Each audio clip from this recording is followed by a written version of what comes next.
Seconds away now from the first ever live edition of HHS In Depth, ahead with Dr. Ginder being absent the last few weeks. Who has been filling in for him? Plus, with finals right around the corner, get the need-to-know study tips to help ace those final exams. The news begins in 60 seconds.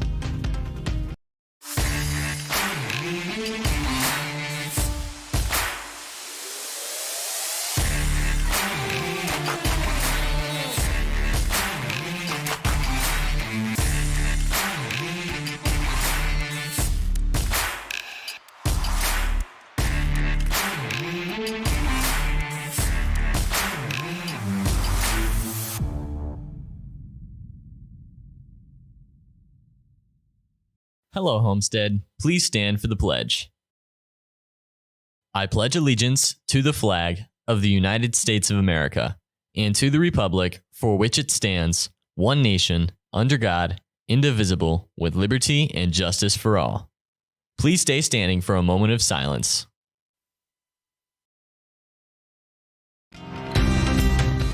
From Homestead Media, this is HHS In Depth. Yeah, I think the best way to attack hate crimes is by sharing the word.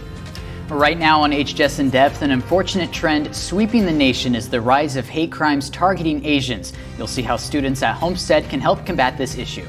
Plus, we're less than a week away from the premiere of the spring musical, a year after it was canceled due to the pandemic. You'll see how the cast and crew are preparing for next week's shows of Footloose.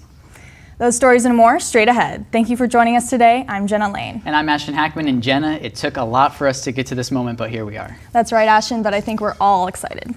There has been a recent rise in the number of hate crimes in the U.S. against Asians, whether it's making the news, social media, or just in a conversation. The increase of this trend around the U.S. has become an unavoidable topic. HHS In Depth reporter Nada Duhouk is in now with a story over how Homestead students can help combat this issue. This past Saturday marked the first day of Asian American Pacific Islanders Heritage Month, but Asian culture has been anything but celebrated this past few weeks. According to the CFCSB, the amount of Asian hate crimes in the U.S. has increased by 140%, and this number reached 150% by 2021. But there are many ways to stop the rise of this hatred. One Homestead graduate, Yehan Song, takes part in AAJC, an organization that sends the money directly to the individuals who face these hate crimes, while spreading the message of how to combat this kind of discrimination. For so long, we have been known as the model mother. We were known to require this statement. However, when one of our fellow Asian American brothers or sisters faces injustice, no matter if that is a heritage or different, and when we are for each other, we must do it in truth. We must do it in compassion. We need to do it in love. And the biggest step we need to do with the thinking, we can't just spit out words. We need to organize.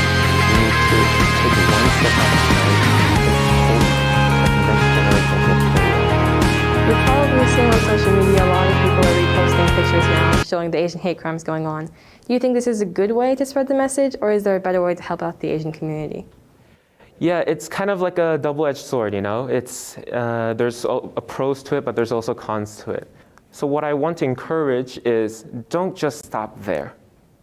Social media can only get the word out. However, the word needs to continue. It needs to spread.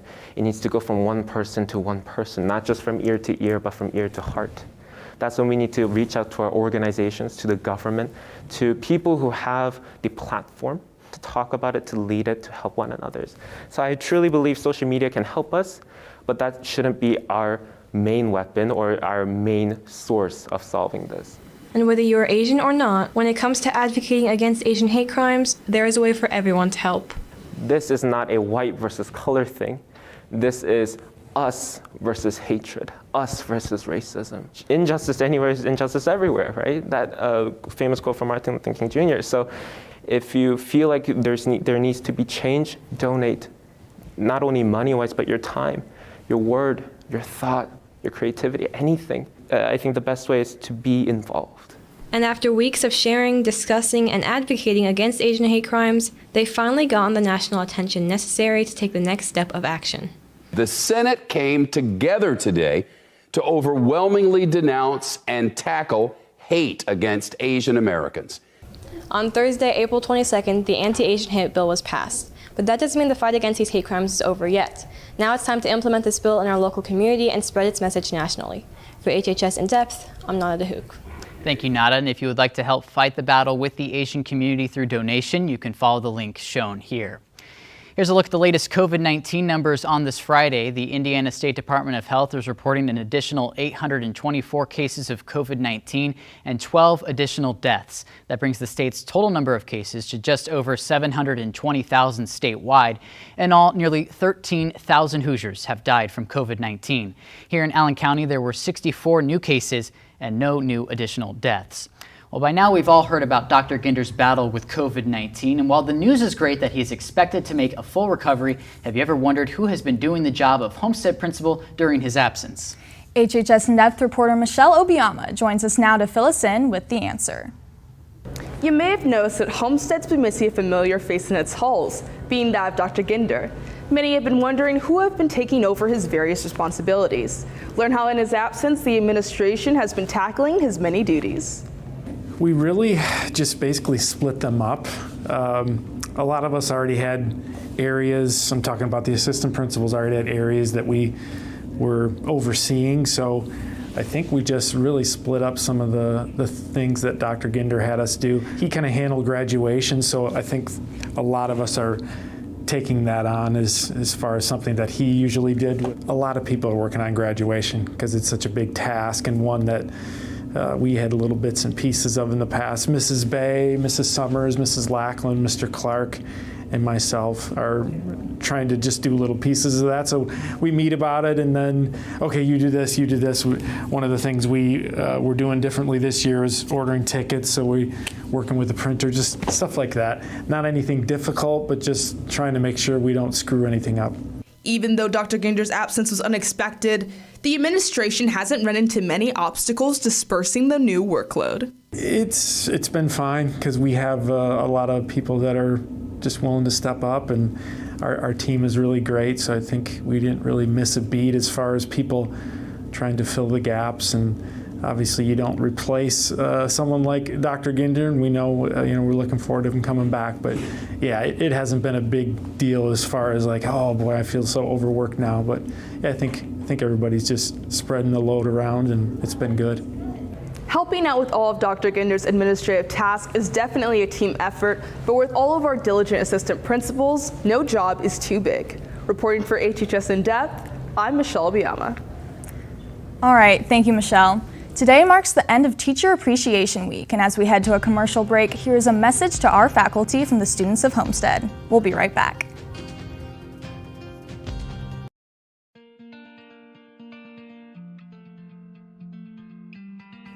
Teachers are superheroes because. Teachers are superheroes because. Teachers are superheroes because. Because. They provide a stepping stone for us to be better individuals in life. They always go out of their way to make sure we understand the content we're learning in class. Your kindness and your understanding makes you a superhero every day. They come to school with a positive attitude. They give me unconditional support. No matter what they're going through, they show up to school, motivate us, and encourage us to do our best. They're always there to listen when I need to talk. They take time out of their days to make sure that we are academically successful. They're really nice and they help me understand what's going on. They come to school, they make us very happy, and they make the class a much better place for us students. Thank you. Thank you, teachers. Thank you. Thank you, teachers. Thank you, teachers. Thank you, teachers. Thank you, teachers. Thank you, teachers. Thank you, teachers. Thank you so much, teachers.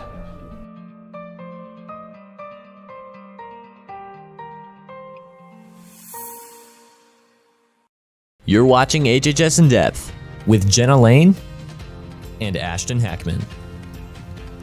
Welcome back. Southwest Allen County Schools Superintendent Dr. Phil Downs has officially retired from the district. Downs released an email Wednesday thanking the community for their trust and support in what he called the honor and privilege of serving as the head of the district. Dr. Downs announced in January that he would be retiring in December, but the retirement date arrived sooner after taking a position with Trine University. The SACS School Board is still in the process of selecting the next superintendent. It's your move. Chess Club will take their yearbook photo at 2:40 next Thursday, May 13th, and then have a meeting immediately after the photo shoot.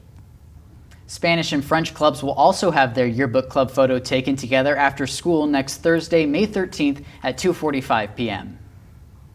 Catan Club meets Thursday next week. That's Thursday, May 13th. This is a change from their normal day, and they hope to see you then. Auditions for the Homestead Color Guard will take place on Tuesday, May 17th through Friday, May 20th from 6 to 8:30 p.m. in the main gym.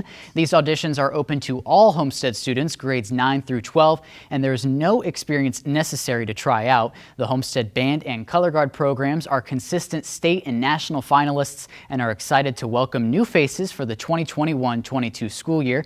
If you have questions or are interested, please contact Mr. Warfield or go to the band room, room 400. Has it been over a month since you dropped off your Dell laptop repair? Please stop in to check on it, as they have laptops that have been waiting for several months to be picked up. Also, if you have reported the cord damage on your Dell charger, replacements are now ready for pickup. Get out to room 301 anytime between 7:15 a.m. and 3 p.m. Student government petitions to run for office next year are due to Mrs. Moss today by 2:35 p.m. Also, senior scholarship essays or poems are due by the end of the day on Monday, May 10th to Mr. Sherman in Student Services. These scholarship funds are provided by your student government and are guaranteed to be won by Homestead seniors. Seniors, tell your parents it's time to purchase your senior ad. Simply go to yearbooksforever.com and buy yours before the deadline. Also, any student wishing to purchase a yearbook can also do that at yearbooksforever.com. Hurry up and get yours before the May 30th deadline.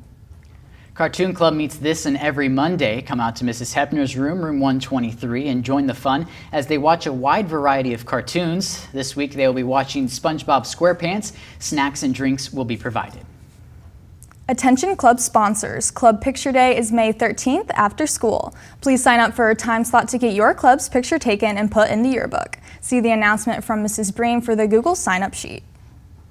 The Biomedical Science Club will host Dr. Saeed Ibrahim, an interventional radiologist, on Monday, May 10th from 2:45 to 3:30 in room 215. This will be their last meeting of the school year. Check the homepage of the Biomed Club Canvas page for the Zoom link if you are not in attendance at school. If you have questions, email Mrs. Behrens. Also plan to take the club picture for the yearbook. If you would like to be a part of this picture, please meet in the hallway outside the auditorium on May 13th at 2:45 p.m. Get out to Environmental Club's last meeting of the year on Monday after school in Mrs. Merkling's room, room 206. They will reflect on their year and celebrate. If the weather is nice, they plan to spend their time out at the Environmental Center, so please dress accordingly that day. Tomorrow morning, the varsity baseball team plays Snyder in a doubleheader at Huntington University. First pitch is scheduled for 10 a.m. It is also senior day for the baseball team, so get out and show your support for our 12 seniors and the entire baseball team. There will be a short ceremony honoring the seniors prior to the start of Game 1. Interact Club meets every Wednesday at 2:45 in the community room. For questions, please contact Mrs. Dean at the email shown here. History Club will be making a brief comeback this month to help celebrate the end of a historic school year. On Thursday, May 13th, Miss Lisak will be showing the movie Troy, and on Wednesday, May 19th, she will be showing Forrest Gump.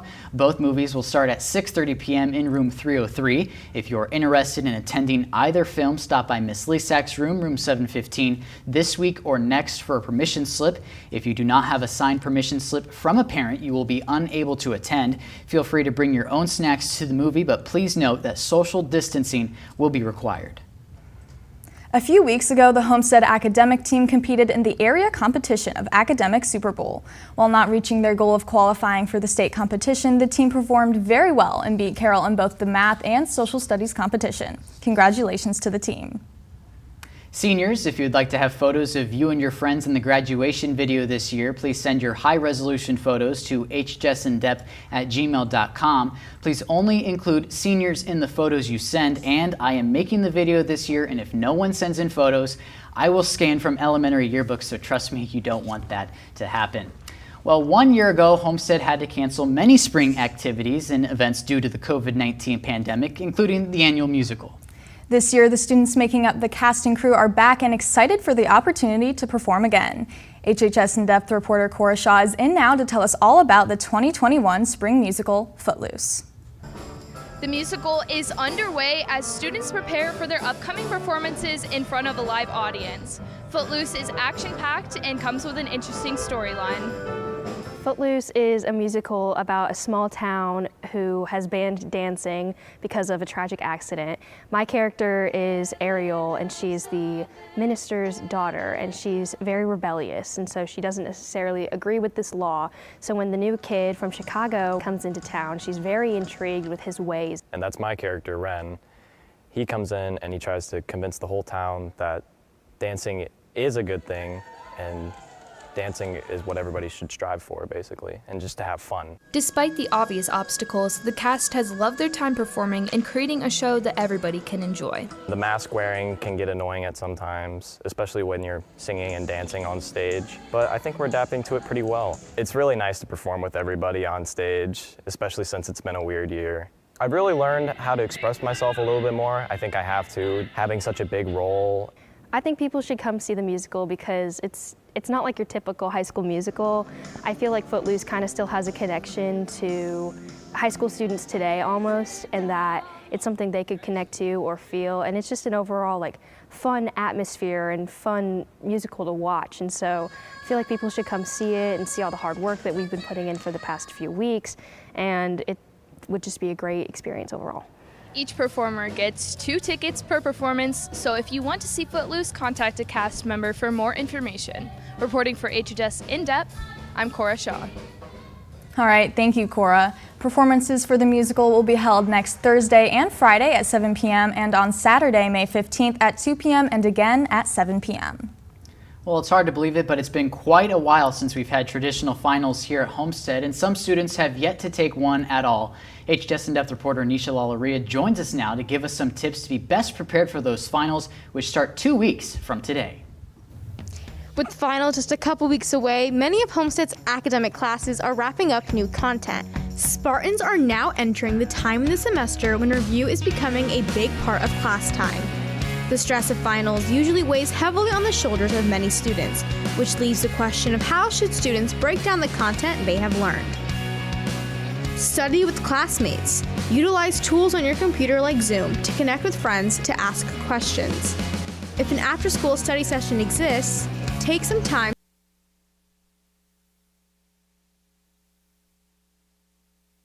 All right, thank you, Nisha. Carly Flanagan joins us now, and guys, we got spoiled with great weather last weekend. And Carly, will the weather be warming up anytime soon? Well, temperatures won't be too bad over the next several days, with highs in the upper 50s to lower 60s. Unfortunately, we won't have highs break 70 like we saw last weekend until at least late next week. We had a bit of fog cover the area this morning, but that has since lifted and we're clear now. The way things stand outside currently, we're seeing temperatures on the chillier side as we're sitting at 49 right now. But thankfully, this morning's fog is gone and your commute home won't be affected. However, there is a slight chance you could see some rain right after school, but things will clear up later this evening. Over the next several hours, temperatures will remain fairly constant, but not getting past the upper 50s. And we remain dry tomorrow with a chance of rain on Sunday. The rest of the next week doesn't look too bad either. I'll fill you in on that in the extended forecast a little later in the show. All right, thank you, Carly. Time now, 11:33. Next in sports, another busy week as all of our athletic teams are in full gear. I'll break down the week it was when we come back. Stay with us. This is your weekly installment of Tech Tips, a helpful short series over assisting students and staff through issues in technology. With only a couple weeks left of school, it's time to start getting ready to turn your computers in. To make organization nice and easy, we'll talk about wrapping the charging cable. Just follow the video shown and try it a couple times to make it much easier and faster for students to turn them in, and in turn, making the process much faster. That's all for this installment of Tech Tips. Tune in next week for more helpful information about using technology in Southwest Allen County schools.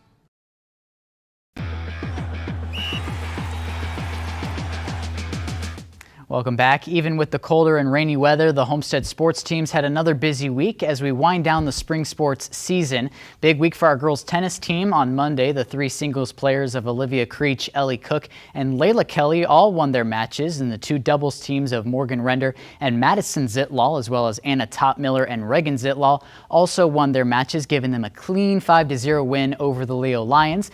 They then came back on Wednesday to also sweep Canterbury 5-0, with Jenna Lewis getting in a win in the number 2 singles. Their match with Bishop Dwenger was canceled last night due to the rain. The ladies have the weekend off, but will be back in action on Monday at home, where they'll take on Adams Central. The Homestead boys golf team beat Huntington North 163 to 187 at Chestnut Hills this past Monday. Ethan Schreck, Cade Cobbler, Jack Berta, Carson Cabe, Jack Alverson, and Justin Hatter all posted 9-hole scores in the 40s, with the top 4 being used to determine the winners. The boys golf team lost against Columbia City yesterday. They will be back at the links tomorrow as they travel to Westfield at 1 p.m. In baseball action, the Spartans got a big walk-off win over rival Carroll Tuesday night down at the Ash Center. The Spartans trailed by 1 heading into the bottom of the 7th inning and rallied behind a pair of Carter Matheson and Brennan Wiegert base hits, and Wiegert scored the winning run on a pass ball. Caleb Colpine led the way with 2 hits and 2 RBIs, while Wiegert also had 2 RBIs. The Spartans came back Wednesday night and lost a heartbreaker to Bishop Dwenger 11-10. Carter Matheson drilled his 13th home run of the year in that game, but his grand slam wasn't enough as Homestead fell 15-4 on the season. The baseball team is back in action tomorrow morning at Huntington University as they take on Snyder in a doubleheader where all 12 seniors will be honored before the game. What a hit. The boys and girls track and field teams took on Carroll this past Wednesday, with the girls team taking out the Chargers while the boys fell just short. Both teams are back in action tonight down in Indy. And a little off-season news for football next fall. The IHSA announced the realignment for sectionals based on the tournament success factor, and there's been a major change in Homestead's Class 6A sectional. Starting next year, Snyder will move back down a class to 5A, and Homestead, Carroll, and Warsaw will make up a 3-team sectional in Class 6A, meaning one team will get a bye and automatically advance to the sectional championship game. The IHSA announced that this alignment would be a 1-year occurrence. Good luck to all sports teams this weekend, including tonight as our unified track team heads to Goshen and our boys and girls track and field teams head to Indy for a meet at Pike High School. And as we head to break, here is a look behind the scenes at the crew working to pull off today's live show. Carly will be back with a check of the 7-day forecast after this. Next week on HHS In Depth, see how Homestead did in this year's IASB state competition. Although the competition was virtual this year, the students in broadcasting still got the chance to submit their best work and compete against other Indiana high schools.